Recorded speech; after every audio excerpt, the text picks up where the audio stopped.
चाहूंगा सुप्रिया जी, एक urgent interview आया था इसलिए मुझे आपको इंटरप्ट करना पड़ा। आप अपनी कंप्लीट बात कह सकती हैं। नहीं, मैंने आपका इंटरव्यू सुना और मैंने मंत्री जी की दलील भी सुनी। यही सारे मंत्री हर चैनल पर जा जाकर बोल रहे हैं, उन लोगों को काम सौंपा गया है, वो अलग बात है। लेकिन दो चार चीजें जो इंटरव्यू में कही गई, जिस पर आपने क्रॉस क्वेश्चन भी नहीं किया और आपने तार्किक रूप से उसको तथ्य भी नहीं पूछा। भाई, मोदी जी ने रूस और यूक्रेन का युद्ध रुकवा दिया, इसका खंडन तो विदेश मंत्रालय ने करा है। लेकिन स्मृति जी क्यों ये झूठ बोल रही है मुझे नहीं पता। लेकिन चलिए, अगर यही दलील है तो काहे नहीं एक फोन करके मणिपुर का गृह युद्ध शांत करा देते हैं? क्यों 130 भारतीयों को मर जाने दिया? क्यों 54 दिन से मणिपुर जल रहा है और प्रधानमंत्री के मुंह से एक शब्द नहीं निकलता है? क्यों हजारों लोग विस्थापित हैं और प्रधानमंत्री चले गए अमेरिका, जैसे कोई फर्क ही नहीं पड़ता है? एक फोन मणिपुर कर दें। एक और बात आपके शो पर कही गई, चाइना को बड़ा संदेश। चीन को तो बड़ा संदेश देने की जरूरत है, लेकिन संदेश हम कहां दे रहे हैं? जिस यूएन में कल सवेरे मोदी जी योगा कर रहे थे, उसी यूएन में 12 घंटे पहले चाइना ने साजिद मीर, जो 26/11 का कुख्यात अपराधी था, उसको ग्लोबल टेररिस्ट बोलने से ब्लॉक कर दिया हमें और अमेरिका को। क्या कर पाई मोदी सरकार? प्रोटेस्ट में चाइना का नाम तक नहीं लिया हमने यूएन में। यह कड़ा संदेश दे रहे हैं हम।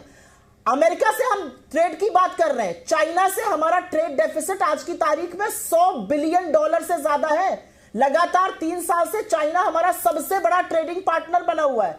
इस तथ्य पे कोई चर्चा ही नहीं होती। 20 जाबाजों की शहादत हो गई, मोदी जी चुप्पी अपनी तोड़ते नहीं है, ट्रेड चाइना से बढ़ाए जा रहे हैं। एक और बात मैं पूछना चाहती हूं, आपको उनसे एक सवाल जरूर पूछना चाहिए था, आपने नहीं पूछा। और वो सवाल है कि बिल्कुल प्रधानमंत्री भारत के 140 करोड़ के, उनका पूरा सम्मान होना चाहिए क्योंकि वो हम सबका सम्मान है। लेकिन अगर 75 सेनेटर्स और मेंबर्स ऑफ यूएस कांग्रेस एक चिट्ठी लिखकर बोल रहे हैं कि यहां पर रिलीजियस इंटॉलरेंस है, यहां पर प्रेस फ्रीडम में दिक्कतें हैं, तो उसके बारे में जवाब तो सरकार को देना पड़ेगा ना। और मेरा तो सिर शर्म से इसलिए थोड़ा झुका क्योंकि वहां का एक अदना सा स्पोक्सपर्सन जाके कह रहा है दुनिया को कि मोदी जी ने कभी प्रेस कॉन्फ्रेंस नहीं करी है। आज वो 2 सवाल लेंगे पहले से चुने हुए। मैं तो ईश्वर से बस एक ही प्रार्थना कर रही हूं कि वो 2 सवाल, आप आम कैसे खाते हैं, काट कर या चूस कर, और आप कोई टॉनिक वॉनिक पीते हैं, ऐसे सवाल ना हो, क्योंकि इससे भारत का लोकतंत्र पर चिन्ह लग जाते हैं। बहुत बातें कोविन पर भी कही गई, वहां से डेटा लीक हुआ है, उस पर कुछ नहीं कहा जाएगा। हिंदुस्तान की कैपेसिटी, स्वागत कर रहे हैं सब लोग। मुझे इस बात का दुख है और मैं वाकई में दुखी हूं, एक भारतीय होने के नाते। कोई फर्क नहीं पड़ता हम कांग्रेस या बीजेपी के हैं, मुझे इस बात का दुख है और मुझे आपत्ति भी है यूएस एडमिनिस्ट्रेशन से कि जब 140 करोड़ के प्रधानमंत्री आपकी सरजमी पर पहुंचते हैं तो आपके यहां से एक बड़ा अधिकारी, एक प्रेसिडेंट, एक स्टेट सेक्रेटरी के लेवल का व्यक्ति क्यों नहीं आता है? अभी शी जिनपिंग आए थे तो वहां उसको लेने विदेश मंत्री पहुंचे हुए थे, ब्लिंकन। ये अलग बात है, जब नेहरू गए थे तो खुद प्रेसिडेंट ट्रूमन और प्रेसिडेंट केनेडी प्रोटोकॉल तोड़कर पहुंच गए थे। ये अलग बात है कि आइजनहावर ने उनको अपना गेस्ट बनाया था, प्रेसिडेंट आइजनहावर ने। ये सब अलग बातें, लेकिन मुझे ऐसा लगता है कि यूएस ने जिस तरह से उनके आगमन पर कोई बड़ा अधिकारी नहीं भेजा और चीन के लिए भेजा था, मुझे इस पर आपत्ति है, दुख है इस बात का। हमारी सरकार को इस पर जरूर बोलना चाहिए। और मैं अंत में सिर्फ एक बात यह करूंगी, काउंटर टेररिज्म जो यूएन में चीन ने ब्लॉक किया, उस पर चर्चा जरूरी है, होनी चाहिए। और इसीलिए प्रधानमंत्री पुंछ में और राजौरी में जब 5-5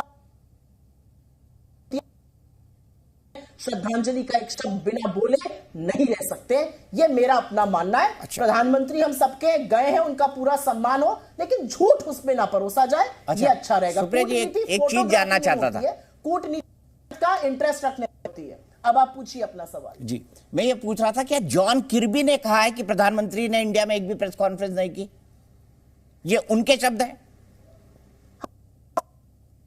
आपने हर जगह आया, जॉन कर्बी ने कहा, और मैं आपकी जानकारी के लिए आपको उसको रीड करके भी बता देती हूं।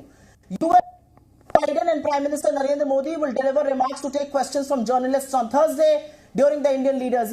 John Kirby calls it a big deal. White House National Security spokesperson John Kirby said, "We are just grateful that Prime Minister has agreed to this because he usually doesn't do the press conference. It is unusual for Prime Minister Modi to take questions from media beyond occasional interviews. He has not addressed a single press conference in India since becoming Prime Minister किर्बी के शब्द नहीं है, about 9 years ago." मैं सिर्फ ये कहना चाहता हूँ, ये रॉयटर्स के शब्द हैं, जॉन किर्बी के नहीं। नहीं है, नहीं, no, you are wrong there. आप गलत हैं।